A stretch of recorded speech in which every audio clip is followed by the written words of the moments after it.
Oman ഒഴികെയുള്ള Gulf രാജ്യങ്ങൾ ഇന്ന് ചെറിയ പെരുന്നാൾ ആഘോഷിക്കുകയാണ്. ഒമാനിൽ നാളെയായിരിക്കും പെരുന്നാൾ ആഘോഷം. പെരുന്നാളിനോടനുബന്ധിച്ച് വിപുലമായ ആഘോഷ പരിപാടികളാണ് നടക്കുന്നത്.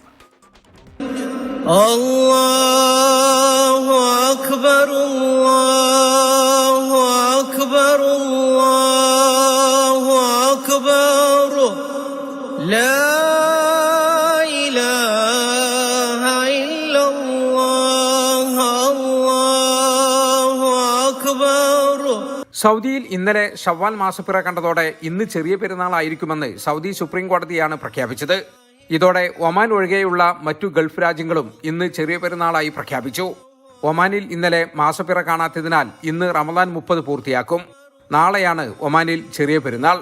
പെരുന്നാൾ നമസ്കാരത്തിനായി സൗദിയിലും മറ്റു ഗൾഫ് രാജ്യങ്ങളിലുമുള്ള പള്ളികളും ഈദ്ഗാഹുകളും ഒരുങ്ങി.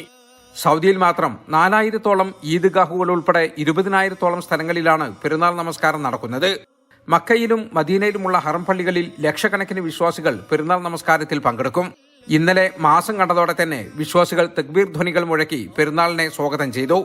ഫിത്ർ സക്കാത്തിന്റെ ഭാഗമായി അരിയും മറ്റു ധാന്യങ്ങളും പാവപ്പെട്ടവർക്ക് വിതരണം ചെയ്തു. മൈലാഞ്ചിയിട്ടും മധുരം വിതരണം ചെയ്തും ആശംസകൾ കൈമാറിയും മലയാളികൾ ഉൾപ്പെടെ വിദേശികളും ആഘോഷത്തിന് തുടക്കമിട്ടു. സൗദിയുടെ വിവിധ ഭാഗങ്ങളിൽ വെടിക്കെട്ടും കലാപരിപാടികളും ഉൾപ്പെടെ ആഘോഷ പരിപാടികൾ നടക്കുന്നുണ്ട്. ജലീൽ കണമകലം, 24 ജിദ്ദ.